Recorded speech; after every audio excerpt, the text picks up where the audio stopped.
Si vous voulez apprendre à perdre du temps efficacement et pendant une saison entière, appelez les Suns, ils devraient avoir quelques combines à vous filer.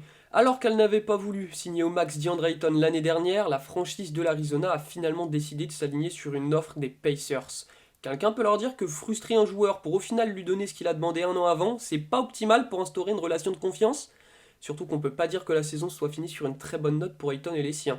Allez, sans rancune, DeAndre va prendre 133 millions de dollars sur 4 ans, une simple petite broutille pour lui faire oublier ses différends avec son équipe. Defended by Simmons. Is this the dagger?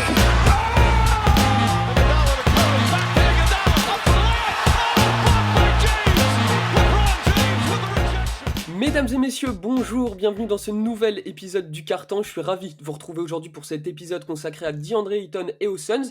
Alors du coup, je vous ai ramené une équipe bouillante comme le soleil d'Arizona.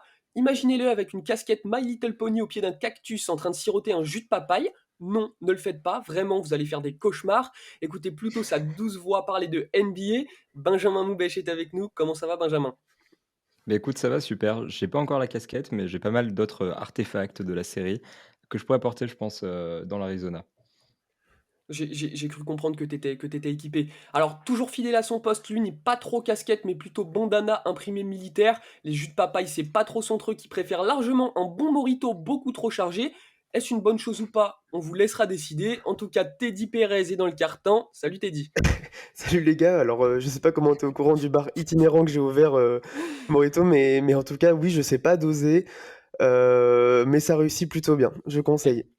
J'ai mes sources, t'inquiète pas. Oh, mais moi aussi j'ai une Donc, très bonne source, oui. allez technique, allez technique. Bon écoutez les gars, on va passer à DeAndre Ayton et aux Suns du coup. Benjamin, est-ce que tu peux déjà nous rappeler très simplement ce qui s'est passé cette nuit avec DeAndre Ayton et nous rappeler ce que c'est un restricted free agent parce que c'est quand même un petit peu particulier. Ah, c'est tout simple, en fait, il faut se dire que donc, DeAndre Ayton était restricté, comme tu viens de le dire et en gros, ça permet à l'équipe dans laquelle il est actuellement de s'aligner sur les offres des concurrents, ce qui a été fait pour éviter que, les équipes de petits marchés perdent, leurs joueurs qui ont été draftés et donc là, DeAndre Ayton, Mhm. on est 4 ans après sa draft, c'est la restricted free agency. C'est le cas de tous les joueurs qui ont été draftés au premier tour, sur ce type de contrat et donc voilà, là, les Suns avaient l'opportunité de s'aligner sur les offres des équipes rivales, dont les Pacers, qui ont fait une offre de 133 millions de dollars sur 4 ans à DeAndre Ayton. Et les Suns n'ont pas hésité une seule seconde. Dès qu'on a passé le cap de l'offre a été signée, ils se sont alignés directement, ce qui fait donc que DeAndre Ayton a un nouveau contrat chez les Suns, donc de 133 millions sur 4 ans, sans option, sans trade kicker ni rien. C'est vraiment le package brut, 133 millions 4 ans. Ok, donc là oui, tu viens de le dire, DeAndre Ayton restera chez les Suns pour les 4 prochaines années, hein, puisqu'il est sous contrat pendant 4 ans. Teddy, je me tourne vers toi. On sait que les Suns avaient été réticents à offrir le max déjà l'été dernier à DeAndre Ayton, à lui signer une extension de contrat, et ça semblait quand même se confirmer depuis la fin de saison. Est-ce que tu as été surpris que, que déjà les Suns ouais, s'alignent sur l'offre des Pacers, et pourquoi décider maintenant de lui donner ce qu'il au final voulait depuis un an? Oui, c'est ça le plus surprenant, c'est qu'il y a un Hmm. an, ça s'y prêtait en fait de signer au contrat max.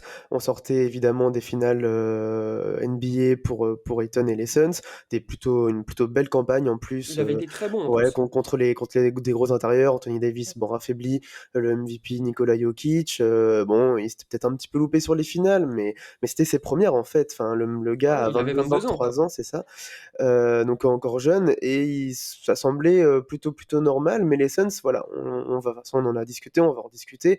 Il n'y a pas eu ce contrat, il n'y a pas eu ce contrat, et c'est là où ça a commencé aussi à se dire, à se poser des questions sur les relations qu'ils pouvaient avoir aussi internes, parce que sur le terrain, ça se passe plutôt bien, ça s'est même plutôt bien passé dans la régulière, ça n'a pas été un des hommes forts par rapport peut-être à Chris Paul et Devin Booker, même Michael Bridges, qui ont tiré un peu plus la couverture cette année pour permettre aux Suns de faire un record en régulière historique pour la franchise.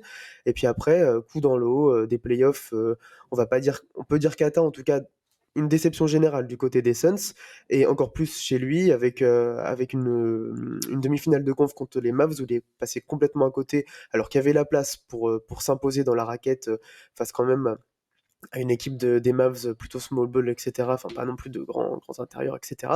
Le Game 7 où il a très très peu joué, où il a apporté quasiment rien dans cette grosse et lourde défaite des Suns. Donc tout semblait en fait nous présager une séparation.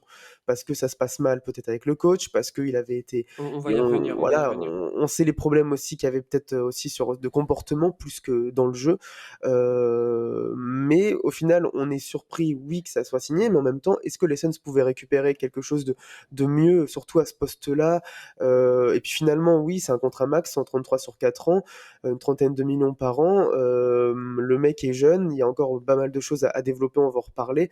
Donc c'est plutôt finalement une bonne opération. Le seul souci, c'est plutôt dans cette relation interne qui pose sacrément des questions et qui, selon les dernières rumeurs, n'était pas du tout au beau fixe. Toi, Benjamin, t'es d'accord avec ça? C'est surprenant quand même parce que c'est un peu le monde à l'envers au final, puisque la saison dernière, le mec va en finale NBA, fait une campagne de playoff très très très très bonne et très prometteuse pour un joueur de son âge. Et puis cette saison où il est clairement décevant, et Teddy en a parlé, son dernier match contre les Mavs, il est catastrophique, il n'y a pas pire sortie possible. Et là, on décide de lui filer le max. Ça va pas, c'est bizarre. Bah, ce qui est vraiment surprenant, effectivement, c'est la gestion du dossier. Je pense que Teddy est très bien revenu sur tous les faits de jeu. Ce qui est Mhm. vraiment bizarre, c'est que l'année dernière, on parlait vraiment de 177 millions sur 5 ans, ce qui aurait permis aux Suns de le garder sur plus longtemps, avec un contrat qui, du coup, lui aurait rapporté seulement 2 millions supplémentaires par an. La différence, certes, à échelle humaine est énorme, à échelle NBA, elle est relativement faible.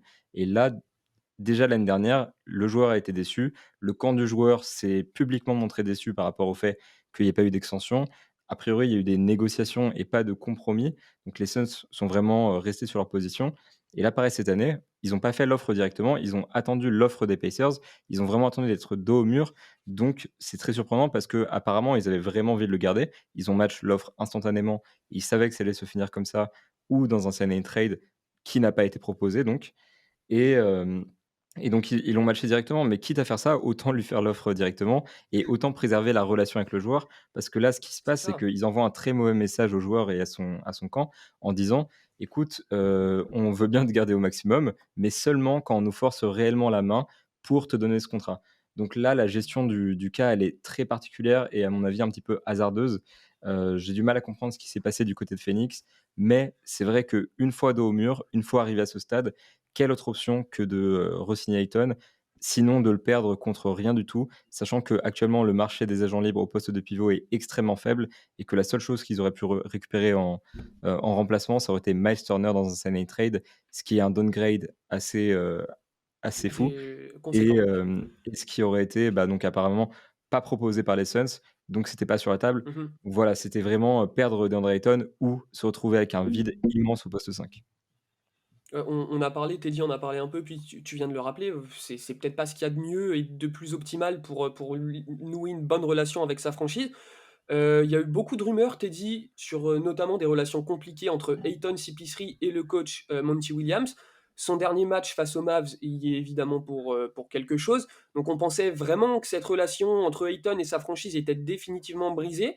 Est-ce qu'on doit quand même pas s'inquiéter un peu pour l'ambiance du groupe qui va forcément revenir en tant que favori l'année prochaine? Bah, c'est un petit peu ça. Bon, déjà, on peut aussi supposer qu'il y a eu pas mal de discussions en interne pour ce contrat, enfin, en tout cas pour en discuter et puis pour voir aussi comment on peut repartir de manière optimale l'an prochain. C'est souvent d'ailleurs dans des grosses crises que ressort parfois le meilleur dans une équipe. On peut pas faire pire que ce qui s'est passé, enfin, on peut toujours faire pire, mais là, ce qui s'est passé en playoff, c'est que des signaux négatifs, mais le nombre de fois on a vu dans l'histoire de la NBA des saisons kata où on se dit il faut tout bazarder l'été prochain, enfin pendant l'été, et puis revenir avec une toute nouvelle face dans la franchise, et finalement bah, ça repart parce que ça a travaillé l'été, parce que ça s'est remis en question, parce que aussi DeAndre Ayton est un joueur jeune. Chris Paul est un joueur plus vieux et tout, donc forcément, on était aussi dans une année, la saison écoulée, où on voulait forcément prendre sa revanche.